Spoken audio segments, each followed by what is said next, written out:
মানুষ যে কেন ভ্রমণের প্রেমে পড়ে, আপনি এই ভিডিওটা সম্পূর্ণ দেখলে অবশ্যই আপনিও ভ্রমণের প্রেমে পড়ে যাবেন। এখানে যে এত সুন্দর, যা বলা বাহুল্য, অত্যন্ত সুন্দর। আমি গিয়ে ঝর্ণা, পাথর এবং মনোমুগ্ধকর দৃশ্য দেখছি।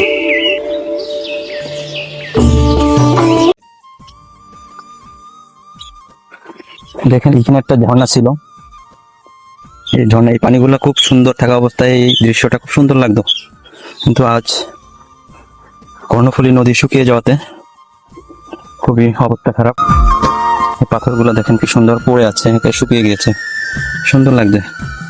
এই দৃশ্যগুলো দেখেন কি অবস্থা, এই পাথরগুলো এখন মরে যাচ্ছে। এতটাই বড় একটা পাহাড়, বিশাল বড় পাহাড়, আপনারা দেখতে থাকুন। এই দেখেন কিছু কিছু জায়গায় পানি আছে, অল্প অল্প পানি আছে, কিন্তু অনেকগুলো শুকিয়ে গিয়েছে, আরো আছে। আমি আপনাদের দেখাচ্ছি সামনে। এইখানে মূলত আমাদের চাকমা ভাইরা অনেক কষ্ট করে, ওনাদের কল নেই। এই দেখেন এইখানে এসে ওনারা গোসল করে, এই অল্প একটু জায়গায় অনেকে গোসল করে, কিন্তু এগুলো যখন বর্ষাকাল চলে আসে তখন এগুলা পানিতে থই থই করে। বর্ষাকালে এগুলো খুব ভরপুর থাকে, পানি পানি থাকার কারণে কিন্তু মানুষ স্বাচ্ছন্দ্যভাবে গোসল করতে পারে, কিন্তু এখন পানি একেবারে শুকিয়ে যাওয়ার কারণে কিন্তু ওনারা গোসল করতে এবং খাবার পানির খুব সংকট। আরো দেখবেন, আরো সামনে ঝর্ণা আছে, আমি আপনাদের দেখাবো। দেখেন এই যে পাথরগুলা কি অবস্থা, দেখেন পানির অভাবে আজ এগুলা অনেক বিলীন হয়ে যাচ্ছে। এগুলা দেখতে খুব সুন্দর, আপনাদের দেখেন কমেন্টে বলে যাবেন পাথরগুলা এবং পাহাড়গুলা কেমন দেখা যাচ্ছে। এখানে আরো অনেক পশু পাখি থাকে, এই ঝর্ণা থেকে তারা গোসল করে পানি খায়। ঝর্ণা আছে, সামনে আসেন। দেখেন গরমে খুব ক্লান্ত হয়ে গেছি, শরীর ঘেমে গেছে, পানি শূন্যতা হবে বিলাই পানি এখান থেকে আমি খাচ্ছি না, কিন্তু আমার পাহাড়ি ভাই বোনেরা এই পানিগুলা খায়। দেখেন এগুলো কি খাওয়া সম্ভব? ওনাদের জীবনটা খুব দুর্বিষহ। তা আসলে এখানে জীবনযাপন করা খুব কষ্টদায়ক। আমার খুব পানি ত্রাস লাগছে, আমি পানি খেয়ে নিই।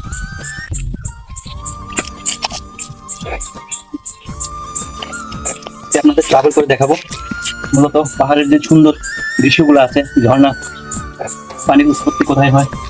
কিন্তু দেখেন অনেক ঝর্ণা আছে, অল্প অল্প পানি যাচ্ছে, ছায়ানি দেখা যায়, এই ঝর্ণা বোঝাচ্ছে। এই যে দেখেন পাথরগুলো পাশ দিয়ে কাট দিয়ে এই যে ঝর্ণা, এই ঝর্ণাগুলো বয়ে বয়ে যে খালে পরিণত হয়, আগে ছোট থাকে, অল্প থেকে বড় হয়ে যায়। আপনাদের আরো দেখাবো, আপনারা দেখতে থাকেন।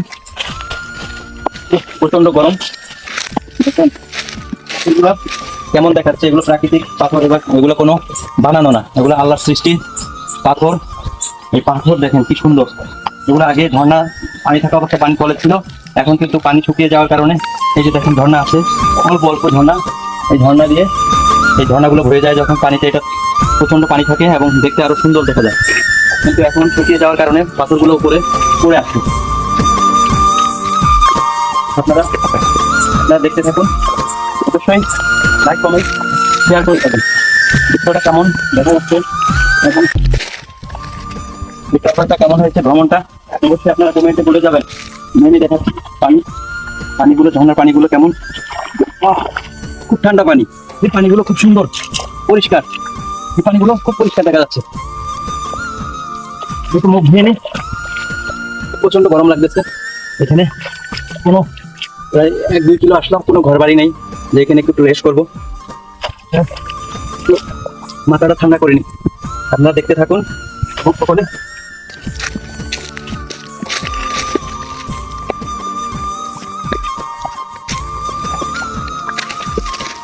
দেখুন দৃশ্যটা কেমন হয়েছে, এই দৃশ্যটা খুব সুন্দর। আরো সামনে আরো আরো ভালো ঝর্ণা আছে, আপনাদের দেখাবো, অবশ্যই সাথে থাকুন। আপনারা দেখেন আমরা প্রায় মূল ঝর্ণার কাছে চলে এসেছি, আপনারা দেখেন আরো অনেক আনন্দ পাবেন এটা দেখে। এখানে অনেকে গোসল করতেছে, অনেকে দেখেন এই ঝর্ণার ভিতরে আছে গোসল করার জন্য।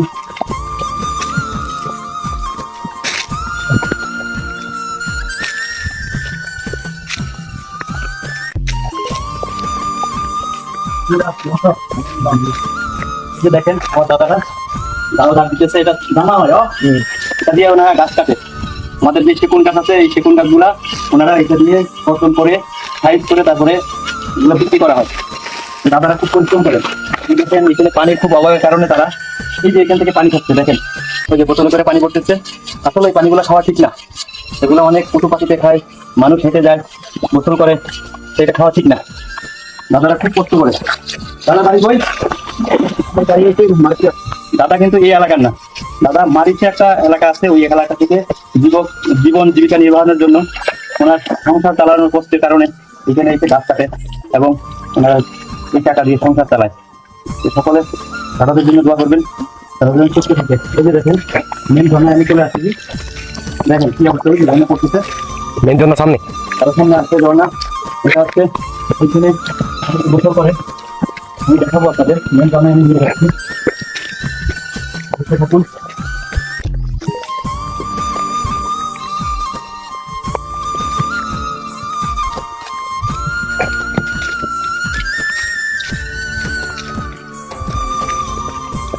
খুব কষ্ট লেগে গেছে, প্রায় আমি 1-2 কিলো বা নদী থেকে প্রায় 3-4 কিলো দূরে এসেছি এই ঝর্ণাটা দেখার জন্য, আপনাদের দেখানোর জন্য। দেখেন ওই যে দেখা যাচ্ছে মেন ঝর্ণাটা, এই ঝর্ণাটা আপনারা দেখেন, এই দৃশ্যটা কেমন দেখা যাচ্ছে আপনাদের আমি মেন জায়গায় নিয়ে যাই, আসেন।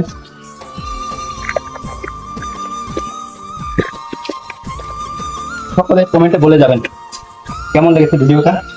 দেখেন আমি কিন্তু মেন ঝর্ণায় যাচ্ছি আপনাদের দেখিয়ে দেওয়ার জন্য। মেন ঝর্ণাটা খুব কষ্ট হচ্ছে, দেখুন অনেক বড় বড় পাথর, এগুলো পাড়ি দিয়ে যেতে হয়। বাহ, দেখুন অবস্থাটা ঠিক আছে। আমাদের এই দেখেন মেন ঝর্ণার অবস্থা, আর আমাদের খাল বিল নদী সব শুকিয়ে গিয়েছে। আমাদের এলাকায় প্রচন্ড গরম, গরমে আজ আমরা টিকতে পারতেছি না। এই গরমের কারণে আমরা টিকতে পারতেছি না, আর সমস্ত পানি শুকিয়ে গিয়েছে, ঝর্ণা শুকিয়ে গিয়েছে, যার কারণে আজ মানুষ খুব কষ্টের দ্বার প্রান্তে। আমাদের সরকার বা আমাদের কর্তৃপক্ষ যারা আছে তাদেরকে আবেদন যে অন্তত আমাদের কর্ণফুলী নদীটা যাতে খনন হয়, যাতে আমরা জীবনযাপন করতে পারি সহজ সরলভাবে, এবং আমাদের নৌ যোগাযোগটা অন্তত যাতে সফল থাকে। এবং আপনারা এই দেখেন এই পাহাড়টা দেখেন, যে সম্পূর্ণ পাথরের পাহাড়, এখান থেকে প্রচন্ড ঝর্ণা পড়ছে, এখন পুরো ঝর্ণাটা শুকিয়ে গেছে। দেখেন কি সুন্দর দেখা যাচ্ছে।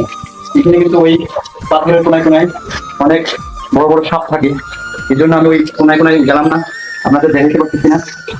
আপনারা বলে যাবেন ভিডিওটা কেমন হয়েছে, অবশ্যই শেয়ার করে যাবেন এবং এই সুন্দর দৃশ্যগুলো দশজনকে দেখাবেন, এবং আপনাদের আমন্ত্রণ রইল এখানে এসে আপনারা ঘুরে যাবেন। আপনারা ঘুরে যাবেন, দেখেন কি অবস্থা ওইখানে। এই যে দেখেন পাইপ দেখা যাচ্ছে, আমাদের পাহাড়িরা এই পাইপ দিয়ে ঝর্ণার পানি ওনাদের বাড়িতে পৌঁছায়।